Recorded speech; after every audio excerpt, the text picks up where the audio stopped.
Welcome to Stoira.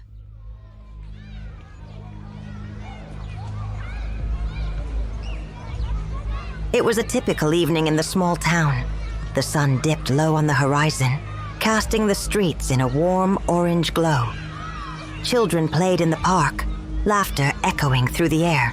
Birds chirped in the trees, and everything felt ordinary. But something was brewing. A quiet tension hung in the air, unnoticed but there. Inside the town's small clinic, Eli Winters sat at his desk, flipping through a patient's chart. The faint crackle of a nearby radio played in the background, delivering a muffled news report about unrest in a nearby city.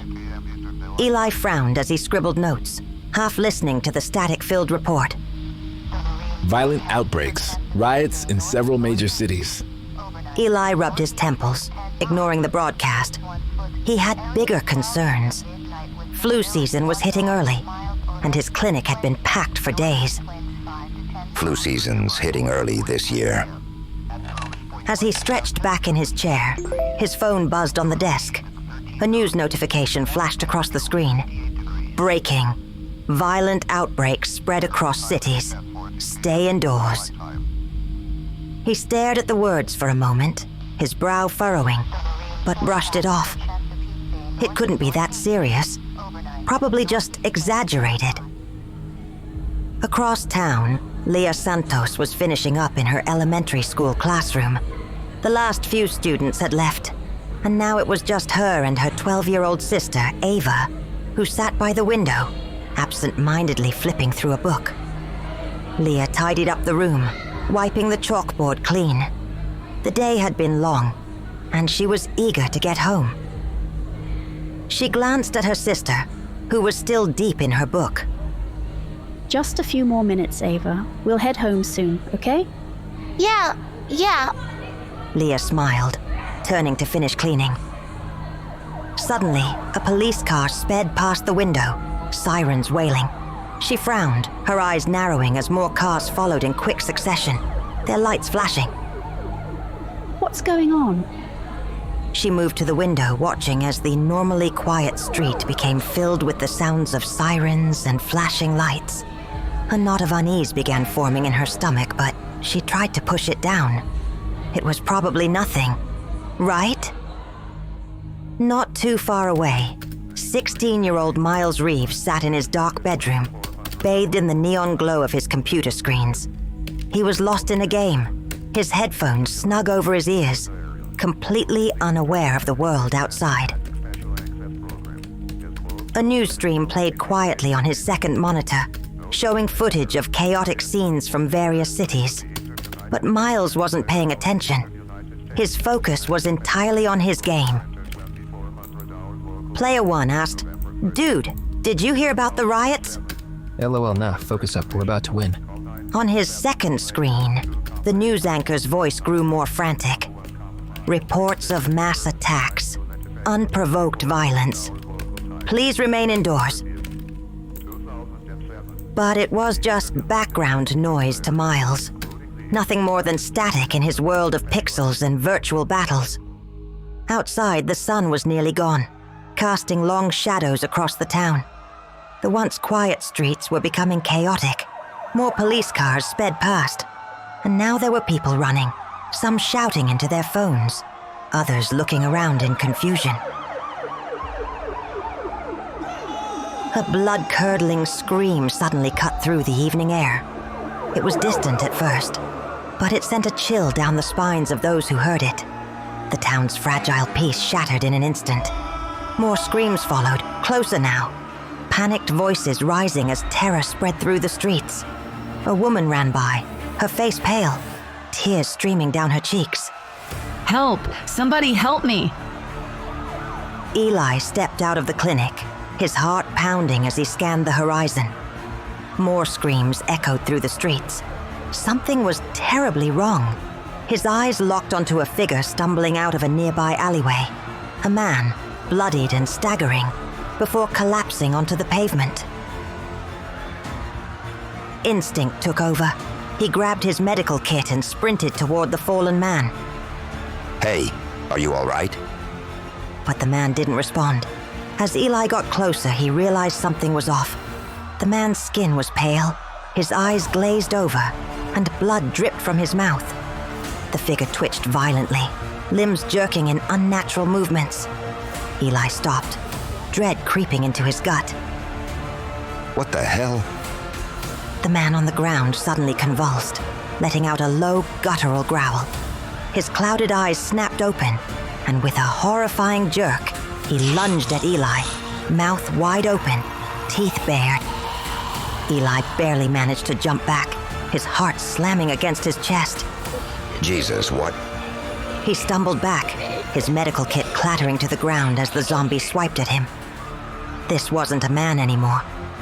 This was something else. Something wrong. Something dead. Eli's mind raced, trying to make sense of the nightmare unfolding in front of him. Across town, Leah grabbed Ava's hand, pulling her toward the car as more screams filled the air. Panic was spreading fast, and she knew they needed to get home now. Ava, come on. We need to go. As they hurried down the school steps, Leah's eyes darted around, catching glimpses of the chaos building around them.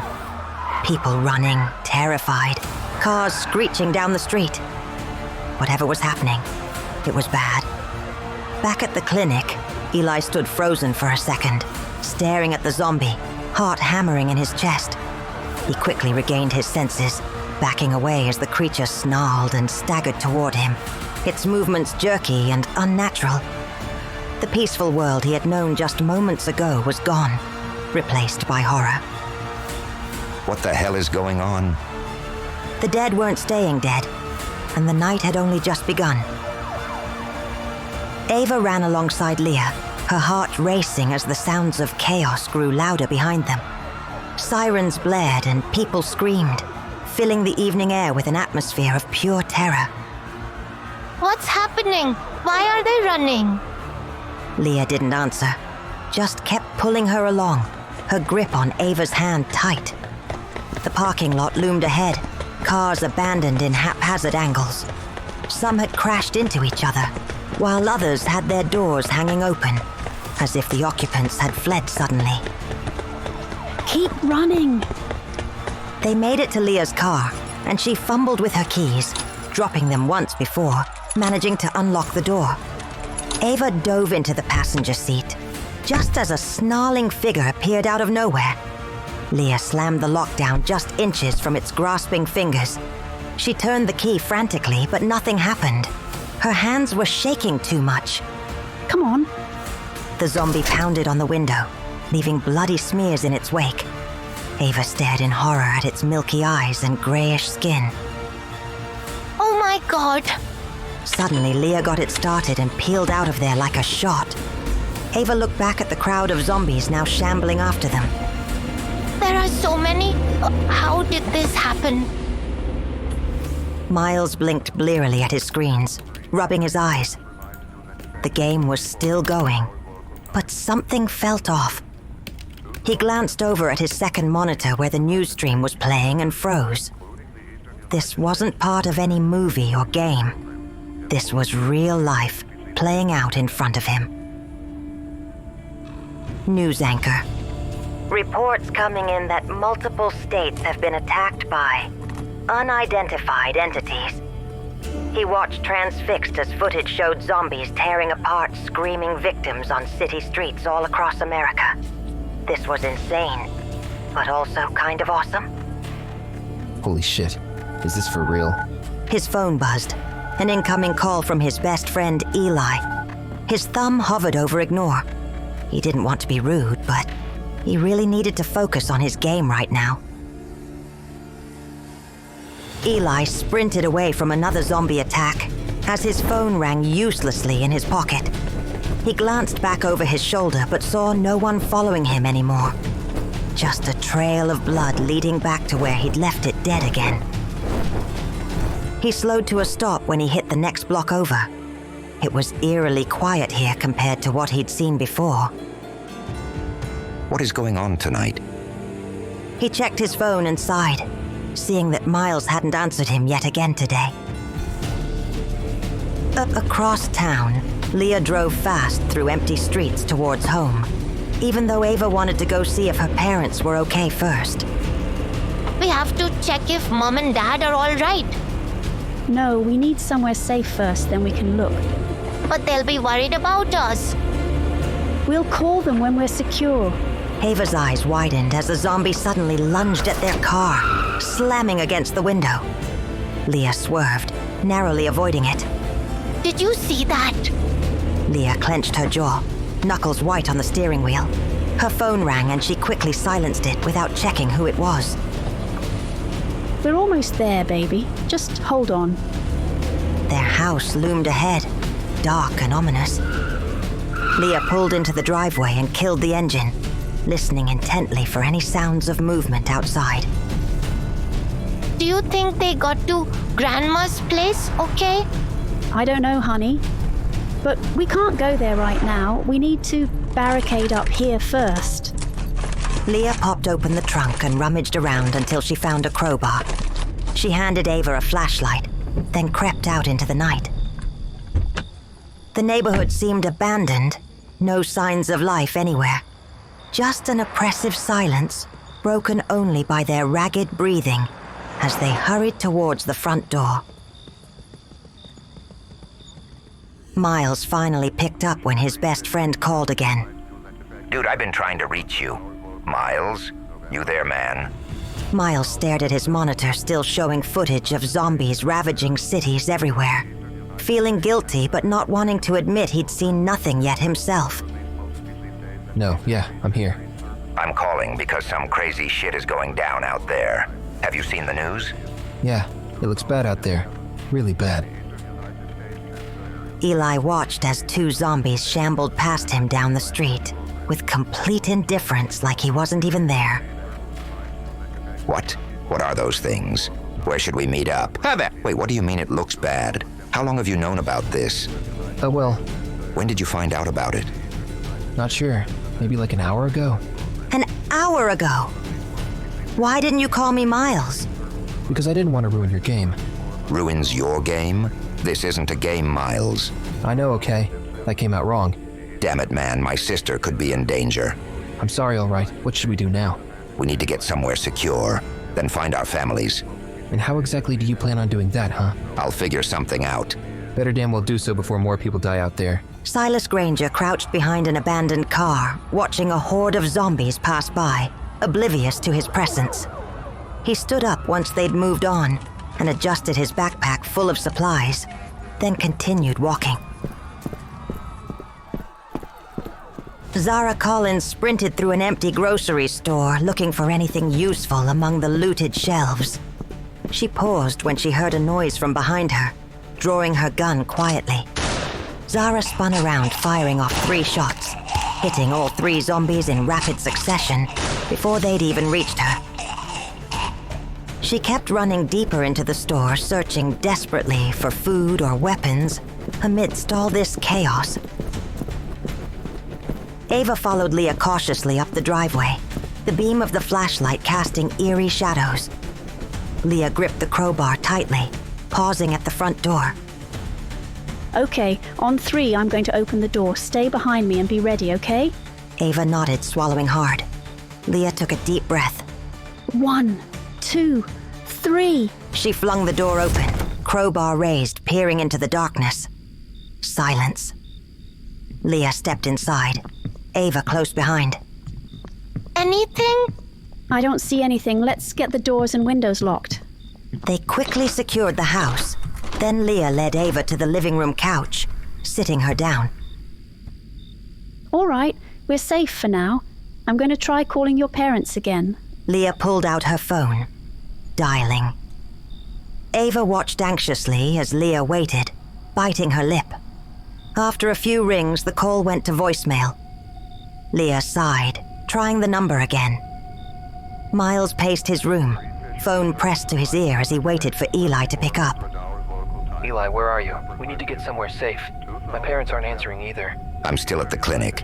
I'm trying to get a hold of my sister, but no luck. This whole town's gone to hell, man. Alright, we'll get your ass over here. We need to figure this out. I'm on my way. Just hang tight. Miles ended the call, running a hand through his hair in frustration. He glanced back at the TV, jaw clenching as he saw more reports of the chaos unfolding. He had to get to safety and find his family. Silas moved quickly and quietly through the deserted streets, eyes scanning for any sign of danger. He gripped the crowbar in his hand tightly, ready to defend himself if needed. Up ahead, he spotted movement, a figure stumbling towards him. Silas tensed, then relaxed slightly as he recognized the person. Zara, I'm glad I found you. Zara spun around, gun raised. Her eyes widened in recognition, and she lowered the weapon. Silas, you startled me. Sorry about that. Have you had any luck finding supplies? Not much. This place has been picked clean. You? Same. We should stick together. Safety in numbers. Zara nodded and the two continued on, disappearing into the eerie silence of the abandoned town. Leah listened as the call went to voicemail again. She sighed in frustration and turned to Ava. Still no answer. I'm going to try your grandmother's house next. Ava nodded, wringing her hands nervously. Leah dialed the number and waited, her brow furrowed with worry. After a few rings, the call was answered. Mom? Dad? Is everything okay over there? Ava leaned in, straining to hear the response. Leah's expression shifted to one of alarm. What do you mean you can't get home? Are you safe? She paused, listening intently. Ava watched her sister's face fall. Okay, just stay there. We'll figure something out. I love you. Leah ended the call, turning to Ava with glistening eyes. They're stuck at Grandma's. There are things out there. They can't get back. Ava's eyes widened in fear. Leah pulled her into a tight hug. It's going to be okay. We'll figure this out, I promise. The sound of a car engine outside made them both freeze. Leah motioned for Ava to stay put, then cautiously peeked out the window. Relief flooded her face. Eli, over here! Leah, thank God you're okay. What's happening? My parents are stranded at my grandmother's. There's something out there, Eli. Some kind of attack. Ava peeked out from behind Leah, her small face etched with fear. Are they safe? Can we go get them?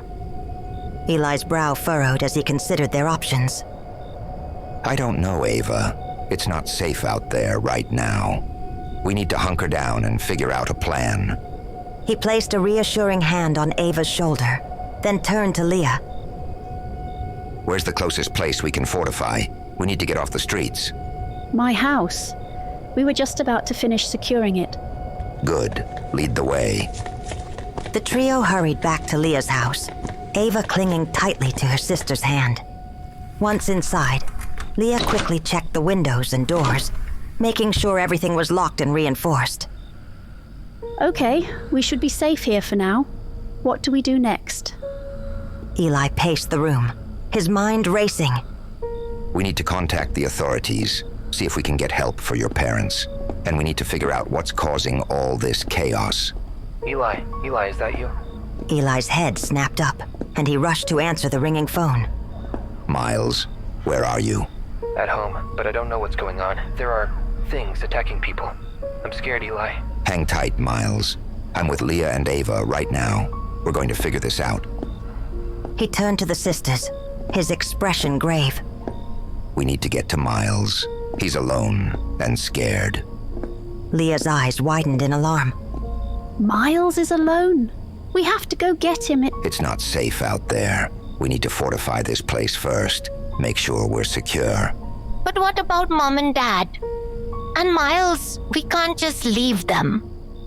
Eli sighed, his expression pained. I know, Ava. I want to help them too. But we have to be smart about this. We'll figure out a plan, I promise. Leah placed a comforting hand on Ava's shoulder, her own worry evident. Eli's right. We need to make sure we're safe first before we can go out there. She turned to Eli, resolve hardening her features. So what's the plan? Eli began pacing again, his mind racing. Okay, first things first. We need to secure all the entrances, barricade the doors and windows. Then we can try to contact the authorities, see if they have any information on what's happening. He paused, his gaze locking with Leah's. And we need to figure out a way to get to Miles and your parents. But we have to be careful. We can't just rush out there blind.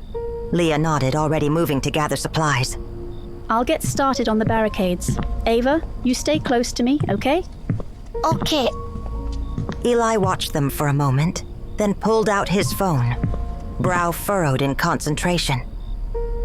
Miles, you still there? Listen all episodes by downloading the Stoira app today